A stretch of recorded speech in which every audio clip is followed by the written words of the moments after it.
അടിപൊളി ഒരു കണ്ണൂർ കോക്ടെയിൽ ഉണ്ടാക്കിയിട്ടുണ്ട്. സംഭവം സെറ്റാണ് കേട്ടോ. എന്തായാലും ട്രൈ ചെയ്ത് നോക്കണം. ഒരു ബൗള് നന്നായിട്ട് പഴുത്ത പപ്പായ എടുത്തിട്ടുണ്ട്.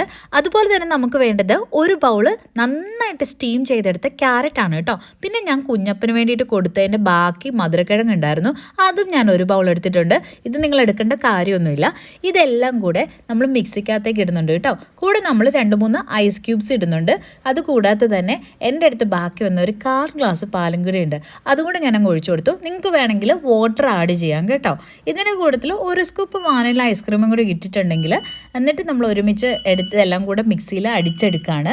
അപ്പോഴത്തേക്ക് നമ്മുടെ സംഭവം സെറ്റ് റെഡി ആയിട്ടുണ്ട്. ഇനി നമുക്ക് വേണ്ടത് നല്ലൊരു അടിച്ച് പൊളിയൊരു ഗ്ലാസ്സാണ് കേട്ടോ. ഒരു ഗ്ലാസ്സിനകത്തേക്ക് കുറച്ച് ഹണി ഒഴിച്ചിട്ട് ഒന്ന് ഡെക്കറേറ്റ് ചെയ്തെടുത്തിട്ടുണ്ട്. പിന്നെ നമുക്ക് വേണ്ട നട്ട്സ്, ബദാം സോക്ക് ചെയ്തിട്ട് അതിൻ്റെ തൊലി കളഞ്ഞത്, പിന്നെ പപ്പായ കുറച്ച് ഡെക്കറേഷൻ ചെയ്യാൻ വേണ്ടിയിട്ട്, പിന്നെ കാഷ്യൂനട്ട്, പിസ്താഷ്യോസ്, പിന്നെ നിങ്ങളുടെ അടുത്ത് ഉണക്കമുദ്ര ഉണ്ടെങ്കിൽ അതും കൂടി ഇട്ടു കേട്ടോ, അടിപൊളിയായിരിക്കും.